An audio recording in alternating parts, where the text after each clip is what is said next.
Hello everyone, a very good evening to all my viewers and all my dear students.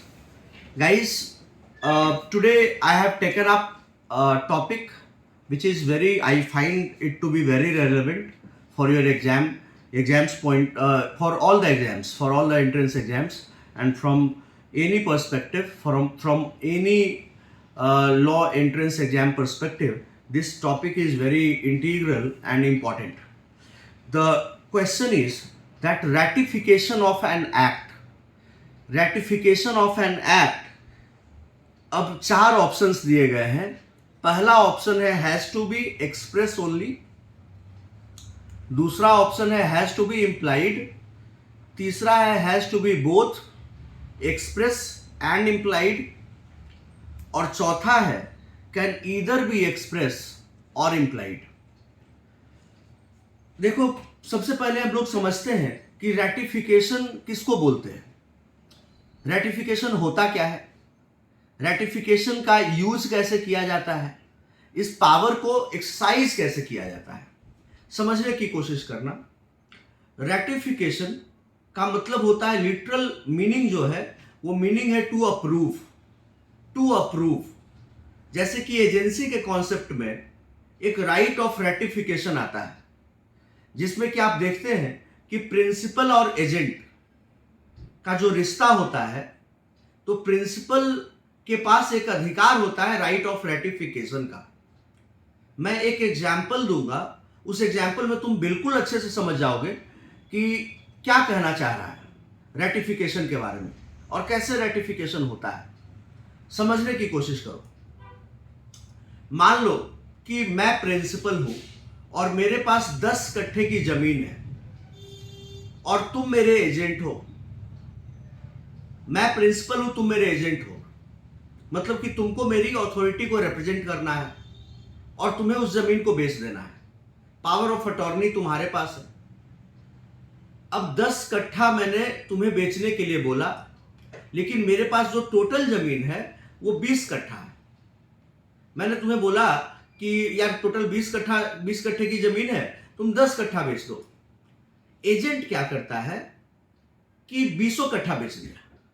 Agent क्या करता है कि वो 20 कट्ठा बेच दिया, 10 ही कट्ठा नहीं बेचा, पूरा का पूरा 20 कट्ठा बेच दिया. अब जब वापस प्रिंसिपल को जाकर के रजिस्ट्री में साइन तो प्रिंसिपल को ही करना है, एजेंट तो साइन कर नहीं सकता, वैलिड होगा नहीं. तो प्रिंसिपल बोलता है कि यार मैंने तो तुम्हें अथॉरिटी दिया था 10 कट्ठे का, तुम 20 कट्ठा कैसे बेच दिए. 20 कट्ठे का अथॉरिटी था ही नहीं तुम्हारे पास. Means you exceeded the authority which was given to you by me. तो अब प्रिंसिपल अगर चाहे तो वो 10 ही कट्ठा पर सिग्नेचर करेगा, मतलब 10 कट्ठा का ही कॉन्ट्रैक्ट वैलिड होगा, 10 कट्ठा का रजिस्ट्री नहीं होगा. जिसने पैसा दिया है उसका पैसा फंस गया. तो अब ये उसके और एजेंट के बीच की बात है, प्रिंसिपल इसमें कहीं नहीं है, वो 10 कट्ठे के लिए लायबल है. लेकिन यहीं पर राइट ऑफ रैटिफिकेशन का कॉन्सेप्ट आता है कि अगर प्रिंसिपल चाहे, अगर प्रिंसिपल को लगे कि यार सही कीमत मुझे मिल गया, अगर हमको 10 कट्ठा एक्स्ट्रा मिल गया,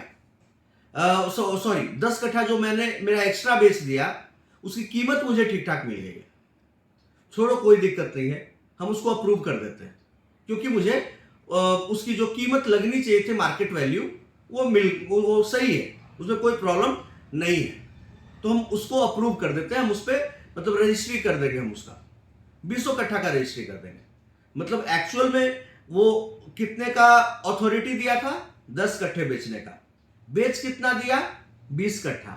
तो प्रिंसिपल के पास राइट ऑफ रैटिफिकेशन है, मतलब कि he is having the discretion that he can approve the transaction of entire 20 कट्ठा और रिजेक्ट इट. मतलब कि उसके पास डिस्क्रेशन है कि वो पूरा का पूरा 20 कट्ठा बेचने को अप्रूव कर सकता है, उसको वैलिड करार दे सकता है बाय से पुटिंग सिग्नेचर बिलो, और अगर चाहे तो रिजेक्ट भी कर सकता है. तो इसी को कहते हैं कि टू अप्रूव करना, टू रेटिफाई करना, इसी को कहते हैं right of ratification. Right of ratification. तो आपके सवाल में पूछा जा रहा है कि ये या एक्सप्रेस होगा या इंप्लाइड होगा या तो दोनों होगा या तो दोनों में से कोई भी हो सकता है। तो ये दोनों में से कोई भी हो सकता है। Option D will be the correct answer. मतलब कि आप ये नहीं कर सकते कि एक्सप्रेस और इंप्लाइड दोनों होना है साथ में कैसे होगा यार? या फिर सिर्फ एक्सप्रेस ही हो कोई जरूरी नहीं है, सिर्फ इंप्लाइड ही हो कोई जरूरी नहीं है। ये दोनों तरीके से हो सकता है। राइट ऑफ रेटिफिकेशन एक्सप्रेस भी हो सकता है और इंप्लाइड भी हो सकता है। इंप्लाइड आप जानते हैं कि बाई कंडक्ट, और एक्सप्रेस आप जान रहे हैं कि राइटिंग है, बोल करके है। तो एक्सप्रेस और इंप्लाइड दोनों हो सकता है। यही है आपका सवाल का answer, ratification of an act. I hope that कि इसमें अब कहीं भी कोई भी डाउट आपको नहीं होगा। और अगर कुछ भी दिक्कत लगे तो फिर हमें मैसेज करिए। I will be giving you few more examples in order to make you understand the topic. Okay guys, thank you for watching me. और कहीं भी कोई भी डाउट लगे किसी भी लॉ टॉपिक पर तो आप हमें मैसेज करिए, उस पर वीडियो प्रिपेयर करके हम आपको देंगे और आपके सारे डाउट्स को क्लियर करेंगे। Thank you everyone. जय हिंद, जय श्री राम।